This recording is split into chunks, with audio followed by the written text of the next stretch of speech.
Nah, pada pagi hari ini kita akan belajar ya, manfaat keberagaman karakteristik individu dalam kehidupan sehari-hari dan mencari manfaatnya. Kenapa keberagaman individu itu bisa memberikan manfaat?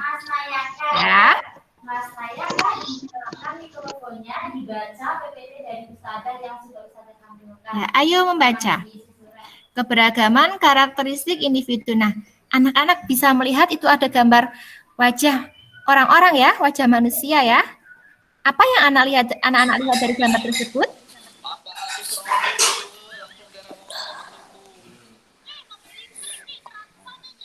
Ada yang mau menjawab? Atau yang mau berpendapat?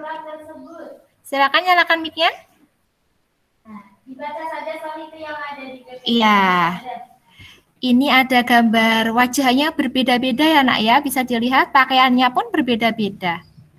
Ya. Nah, apakah pendapat kalian ya tentang gambar di samping? Dapatkah kalian menyebutkan ciri-ciri fisik ya? Fisiknya berbeda tidak? Berbeda. Berbeda. Berbeda, Mbak Syarif. Apa yang berbeda? Pakaian. Pakaiannya beda. Suku. Iya. Iya, terulang lagi. Berbeda ya. Bahasa. Coba kita lihat. Nah, ini adalah ras ya. Ras itu berarti pengelompokan. Salah satu sistem pengelompokan atau penggolongan manusia yang ada di muka bumi ini berdasarkan ciri-ciri fisiknya. Jadi misalnya orang-orang di Jawa itu dikelompokkan berbeda ya dari orang-orang yang seperti di Papua begitu, atau yang di Timur Tengah kan beda ya anak-anak ya.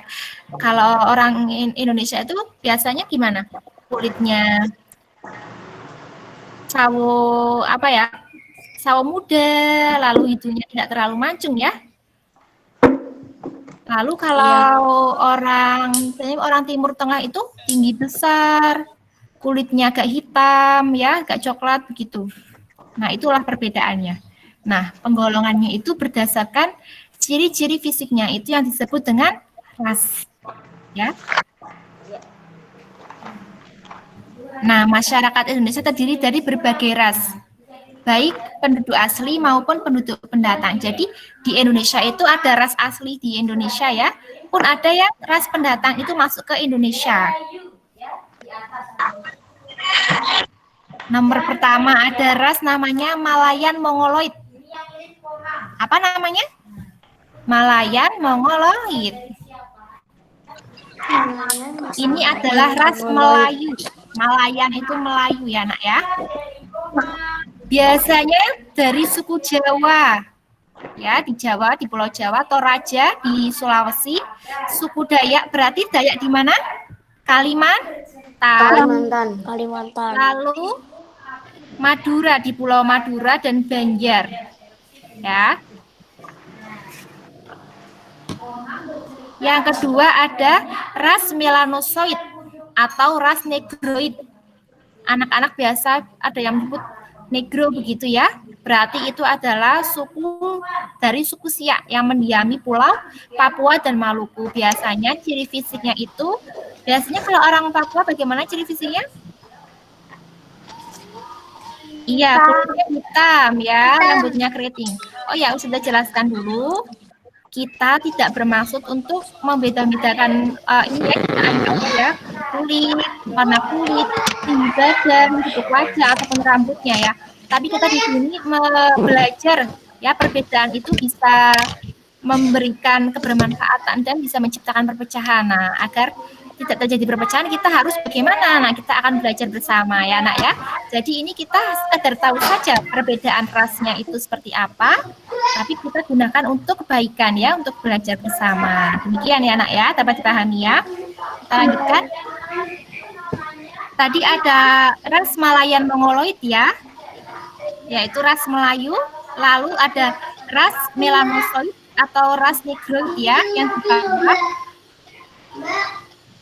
Lalu ada yang ketiga ras Asiatik Mongoloid atau ras pendatang keturunan dari Cina, Jepang, dan Korea. Nah, Asiatik itu Asia, nak. Berarti mereka itu yang kulitnya itu kuning ya. Kalau orang Jepang ya, pernah lihat orang Jepang? Pernah. Mbak Jarin yang pernah ke Jepang ya, orang Jepang itu kulitnya kuning, terus badannya tidak terlalu tinggi, hidungnya tidak terlalu mancung. Nah, itu yang disebut dengan ras Asiatik. Apa tadi ras Asiatik? Mongoloid. Mongoloid. Nah, itu ya, itu yang ketiga. Lalu yang keempat ada ras Kaukasoid. Kaukasoid. Kaukasoid, yaitu pendatang keturunan orang mana? India, India. Australia. Tengah. Nah, itu berarti yang ini ya, yang ganteng-ganteng, yang tinggi besar badannya ya, yang hidungnya mancung, terus badannya tegap tinggi. Nah, itu yang disebut dengan ras Kaukasoid. Kita tidak bermaksud untuk membedakan, kita hanya untuk mengetahui saja dan mencari kebaikan yang bisa kita lakukan ya. Demikian ya, nak ya. Kita lanjutkan. Silakan, yang kameranya masih dimatikan, ini ya, dinyalakan ya. Biar di situ. Nah, ini sekilas saja ya, sumber daya alam yang di sekitar kita itu dapat mempengaruhi cita-cita kita. Coba, kalau misalnya nih, kita di daerah pedesaan, pasti kebanyakan cita-citanya apa? Menjadi Pekebun. Pegawai. boleh, apalagi yang lain Nelayan. menjadi petani biasanya, tapi petani yang sukses ya, petani yang zaman sekarang itu petaninya keren-keren. Nah, ada yang ingin memajukan pertanian itu jualan ya, jualan sayur di HP, di Instagram ya. Ada itu yang jualan jualan sayuran ya, ingin memajukan para petani. Nah, itu berarti orangnya peduli terhadap pertanian. Nah, itu biasanya karena tinggalnya di dekat daerah pertanian, seperti itu ya. Kalau misalnya tinggalnya di daerah dekat laut ya, berarti bisa cita-citanya misalnya menjadi pengusaha kapal, boleh ya, atau ingin memajukan masyarakat dengan apa misalnya memperbaiki terumbu karang biar ikannya tetap ada regenerasi kan ya, ikannya tetap tumbuh dan tetap ada ya, seperti itu. Nah, itu salah satu pengaruh ya, kalau kita tinggal di suatu daerah itu mempengaruhi cita-citanya kita. Tapi itu tidak selalu seperti itu, tapi kebanyakan akan seperti itu ya. Nih, nelayan, pegawai kantor ataupun pekebunan teh. Lanjut. Nah, terdapat 4 manfaat keberagaman karakteristik individu dalam suatu pekerjaan atau cita-cita.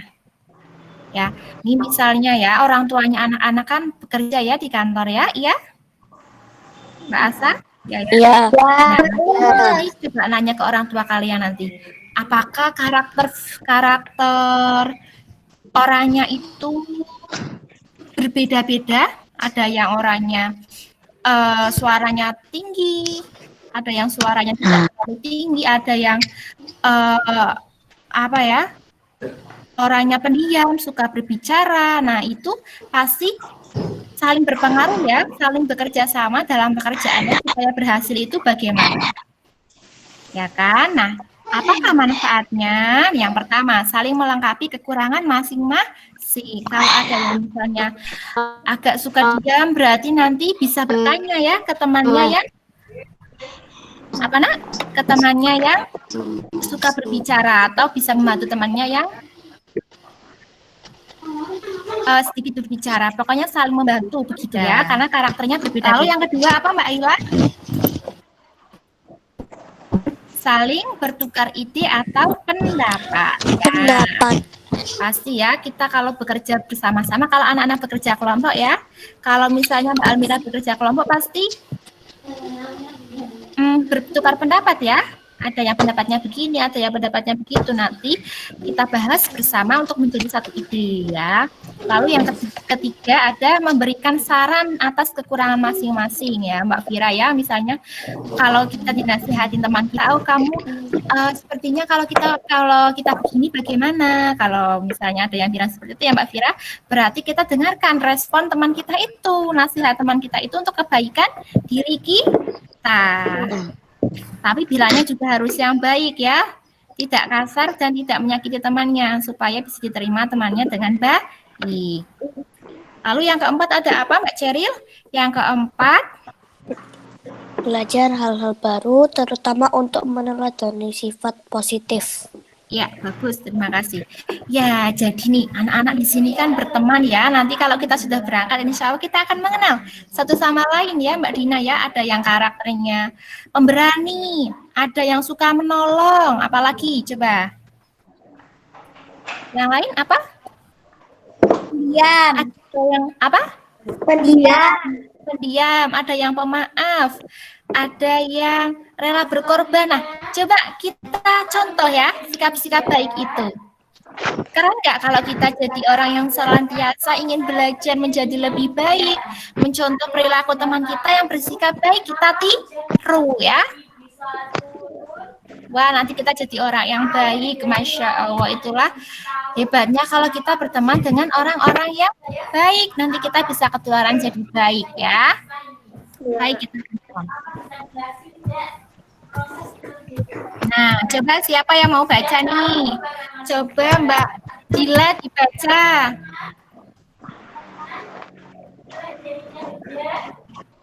Menjelaskan. Yang mana? Menjelaskan keragaman fisik. Menjelaskan keragaman fisik, ras, dan budaya. Lanjutkan. Keragaman karakteristik juga terdapat di sekolah. Iya, juga terdapat di sekolah. Ya, coba dibaca lagi. Jadi berambut lurus berasal dari suku Jawa dan ingin menjadi arsitek.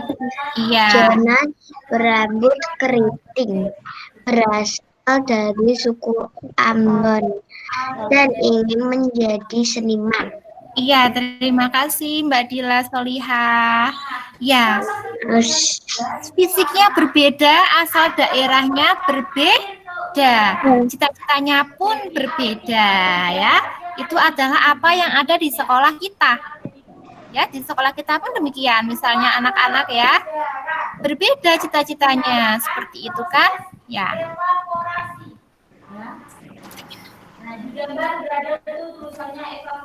Nah, kalau di rumah bagaimana? Kalau tadi di sekolah, coba kita lihat di rumah ya. Di rumah kita nanti coba anak-anak sambil mengamati di rumahku seperti apa ya, begitu. Nah, Mbak Hafizah saya ini sudah bacakan yang di rumah. Perbedaannya seperti apa, keragamannya, yaitu perbedaan suku, cita-cita, kegemaran, dan sifat. Ya. Ya. Ayah Dedi berasal dari suku Aceh. Ada nggak anak-anak yang ayah dan bundanya sukunya berbeda? Ya. enggak. Ada? Enggak. Enggak. Iya, kalau temannya Ustazah ada ya. Misal suaminya dari Sumatera. Dari pulau apa ya, itu Kepulauan Riau, istrinya orang Jawa Timur. Ya, itu namanya berarti sukunya berbeda ya. Ada juga kadang ya, misalnya istrinya orang Indonesia, orang Jawa, suaminya orang Belanda, orang Jepang, begitu tidak apa-apa ya. Memang kita diciptakan Allah berbangsa-bangsa dan bersuku-suku ya, berbeda ya. Nah, Debbie cita-citanya menjadi arsitek, adiknya itu bercita-cita menjadi pengusaha. Apakah keluarga itu cita-citanya harus sama semua? Enggak. Tidak, boleh bebas. Mbak Nabila boleh bebas sesuai potensi kita ya. Kalau ada yang suka melukis, mau jadi arsitek boleh, mau jadi perencana wilayah dan kota juga boleh ya. Atau mau jadi desainer juga boleh, sesuai dengan kemampuan kita ya. Tidak usah dipaksakan harus seperti itu ya.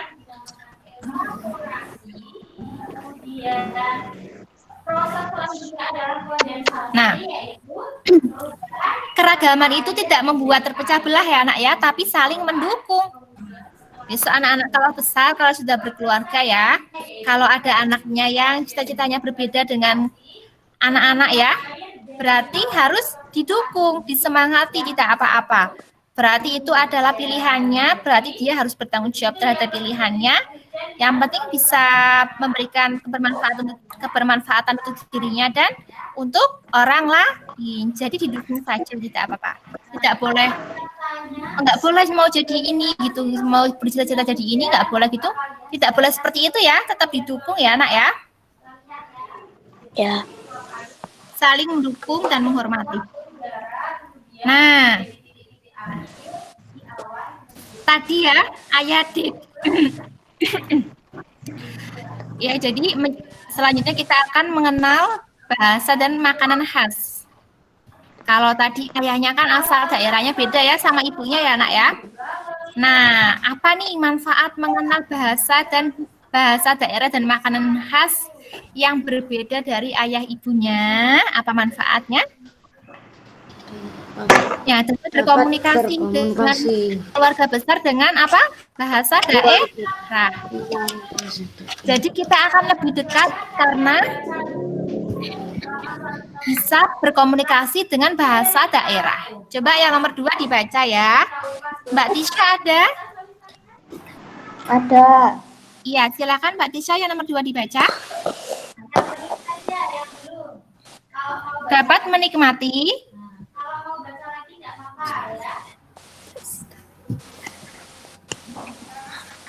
Dapat menikmati makanan-makanan yang lezat asli dari Indonesia. Iya, betul. Selanjutnya yang nomor 3 dibaca. Mbak Hansa Selama dibaca.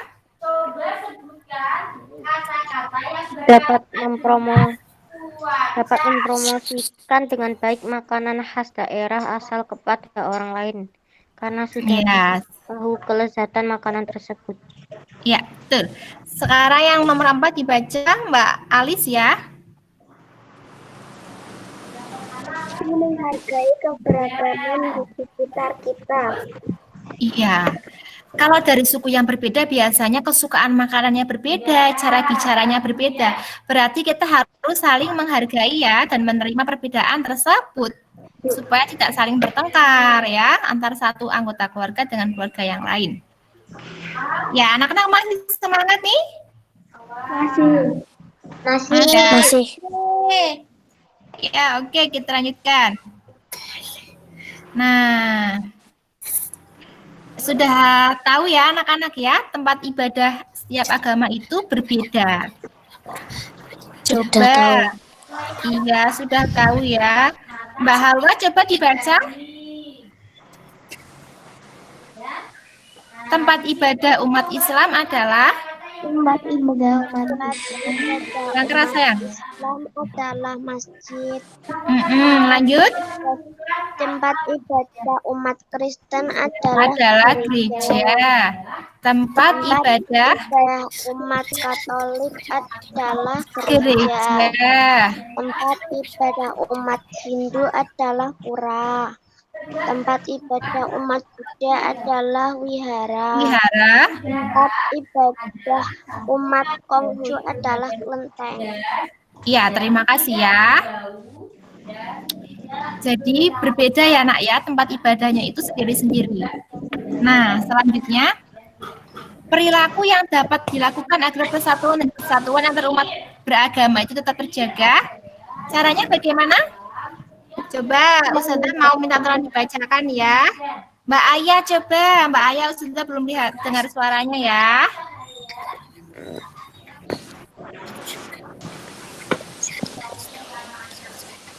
Mbak Ayah ada? Ada. Ya, silakan Mbak Ayah.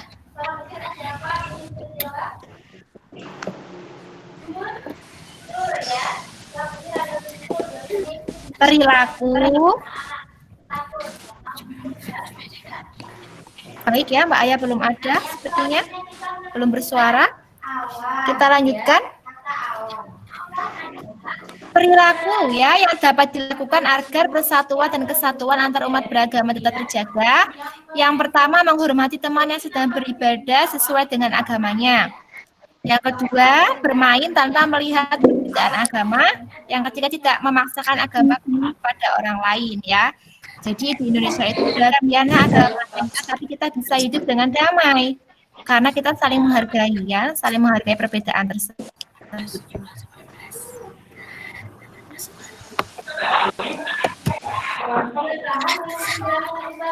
Coba sebelum kita lanjut ya, kita cek konsentrasi dulu siap anak-anak? Siap. Ya, kalau sudah bilang tepuk 1, berarti 1 kali. Coba ya, tepuk 1, tepuk 2, ya tepuk 3. Kalau Ustazah bilang 3 berarti nggak tepuk ya, karena nggak ada tepuknya. Oke, Ustazah cek sekarang. Tepuk 2. Iya, tepuk 3. Tepuk 1. 3. Tidak tepuk, nah, karena kita tidak ada tepuknya. Tadi sudah tidak bilang tepuk 3. Coba sekali lagi. Tepuk 2. 1. Oke, tidak tepuk ya. Konsentrasi. Oke. Baik, kita lanjutkan ya. Oke. Nah, ada hari besar keagamaan ya. Di Islam ada Idul Fitri, Idul Adha, Tahun Baru Islam, Maulid Nabi, dan Isra. Baru Islam, Dalam agama Kristen dan Katolik ada apa? Ustazah Mbak Nabila dibacakan Natal, dan agama Kristen dan Katolik.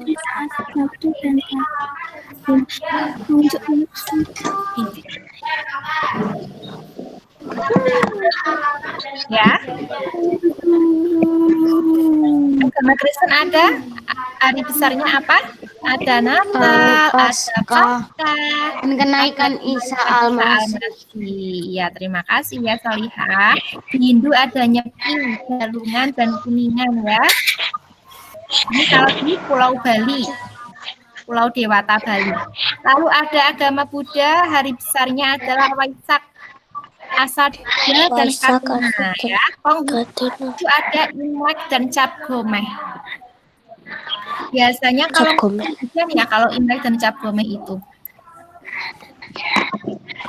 Iya, jadi setiap hari besarnya setiap agama itu juga berbeda ya, Nak ya.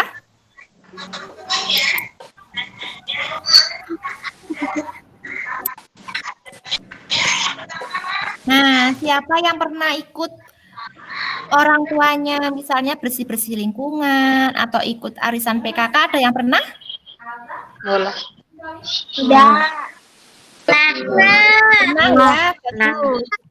Jadi karena ini kalau sudah pandeminya berakhir ya, anak-anak itu harus berlatih bersosialisasi dengan lingkungan. Misalnya ya, misalnya Mbak Salma ikut UMI kegiatan PKK ya, atau ikut bersih-bersih lingkungan rumah bersama tetangga. Misalnya ada hari Ahad itu misalnya ya ada bersih-bersih ini rumahan gitu. Nanti Mbak Salma bisa ikut ya Mbak Salma ya dan teman-teman dan anak-anak yang lain ya. Jadi kita saling mengenal ya Mbak Ola ya. Mbak Ola kalau misalnya ada tetangganya berarti nanti disapa, senyum, panggil nama ibunya, bapaknya, begitu ya Mbak Ola ya. Iya dan untuk anak-anak yang lain juga ya. Jadi kita harus bertegur sapa. Nah, sebagai penerus bangsa kita harus mempertahankan kemerdekaan ya dengan kegiatan yang positif sebagai persemangat persatuan dan kesatuan. Tadi yang pertama apa? Bekerja bakti ya, membersihkan lingkungan Mbak Ola ya. Kalau Mbak Ola ikut. Bukannya juga nih misalnya ikut di kelas ya, membersihkan kelas bersama-sama, piket. Nanti kalau kita sudah berangkat nanti ada piket ya. Berarti boleh nggak Mbak Fania kita kabur pulang dulu nggak mau piket gitu, boleh nggak? Enggak. Nanti itu kenapa Mbak Dila? Nanti teman-temannya itu ya marah ya Mbak Dila ya? Iya nggak? Iya. Iyalah nanti dimarahin temannya ya Mbak Asa ya. Kalau pulang duluan tapi belum piket. Lalu yang ketiga, bekerja sama menyelesaikan tugas kelompok. Boleh tidak, Mbak Dina, kalau masalahnya ada yang nggak mau ngerjain tugas kelompok, waktu ada tugas kelompok, boleh tidak? Tidak. Tidak ya. Berarti nanti belajar bersama kalau seperti itu ya. Nanti teman-temannya pada nggak suka jadi ya, karena seperti itu. Berteman dengan siapa saja tanpa membedakan suku, Neng. Kita itu harus berteman dengan siapa saja di kelas misalnya ya. Misalnya Mbak Cici, ada yang nggak mau berteman begitu. Berarti harus diberitahu ya, diberitahu dengan baik. Ayo kita main bersama begitu ya Mbak Tisha ya, tidak apa-apa. Kita bermain bersama ya. Lalu menjemput teman yang sakit, Masya Allah ya. Anak-anak tahu pahala menjenguk orang yang sedang sakit? Didoakan 30 kok. Antara malaikat ya. Didoakan oleh malaikat. Mau nggak didoain sama malaikat? Mau, Masya Allah.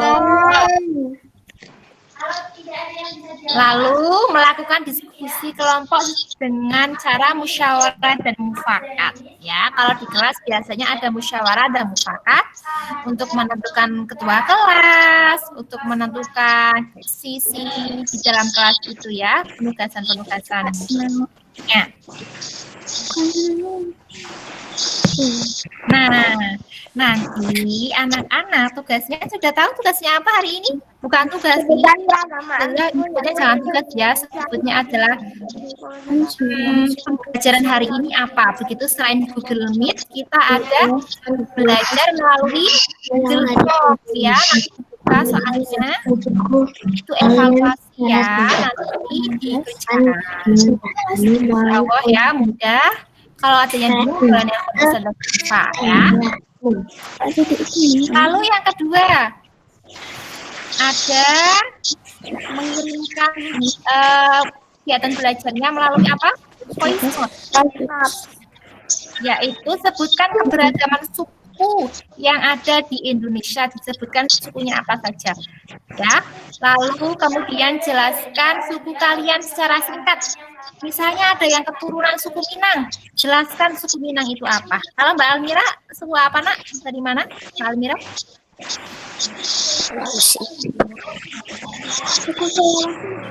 Sulawesi. Ya, Sulawesi sukunya apa Mbak Almira?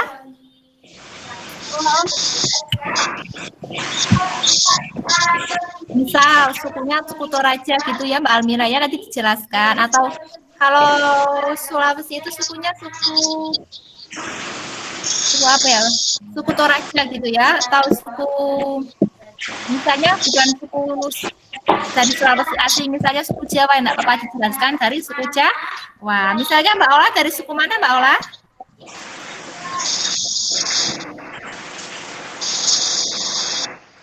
Mbak Vira dari suku mana? Jawa ya. Iya. Nanti dijelaskan ya nak ya, kalian dari suku mana begitu ya. Supaya tahu ya.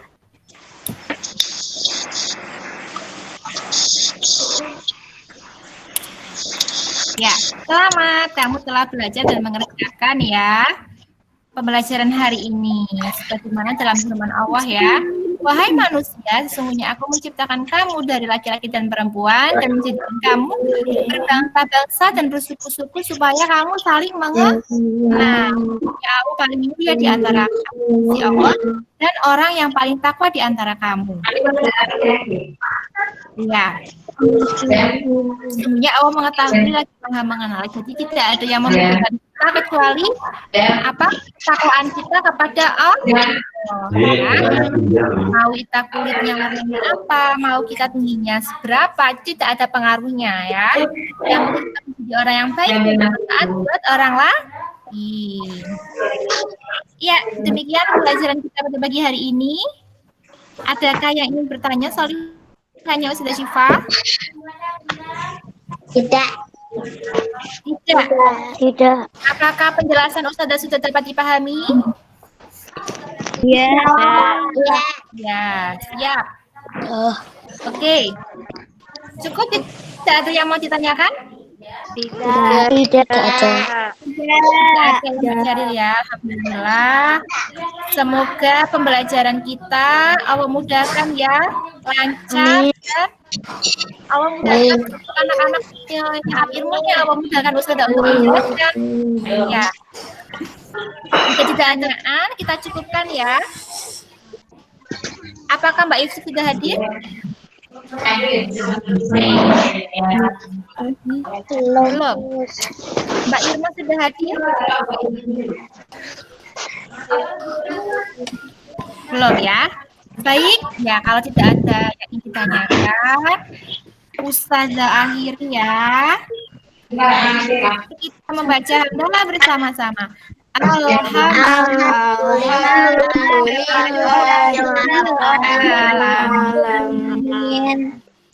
Ya, jangan lupa ya nak ya, tadi tiada hari tanpa bersahabat dengan Al-Qur'an. Berarti anak-anak dan ustazah pun setiap hari berusaha untuk membaca Al-Qur'an, menghafalkannya ya Mbak Ayah ya. Iya. Murojaah mengulang hafalannya supaya tidak lupa.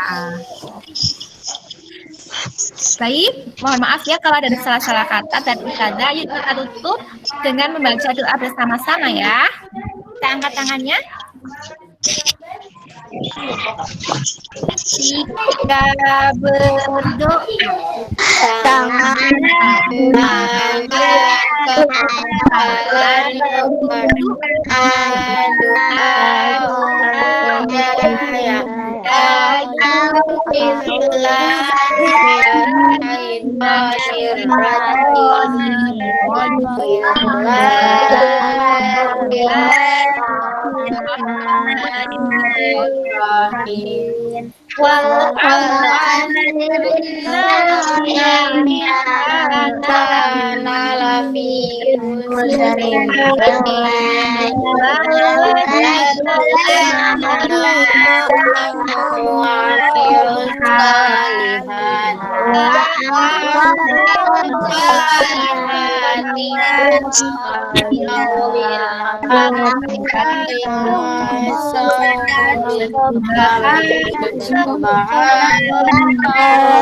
Allahumma wa bihamdika asyhadu an la ilaha illa anta astaghfiruka wa atubu ilaik. Ya, selamat melanjutkan aktivitasnya di hari ini. Tetap semangat ya. Jangan lupa sholat lima waktunya. Salam dari Ustazah Syifa. Wassalamualaikum warahmatullahi wabarakatuh.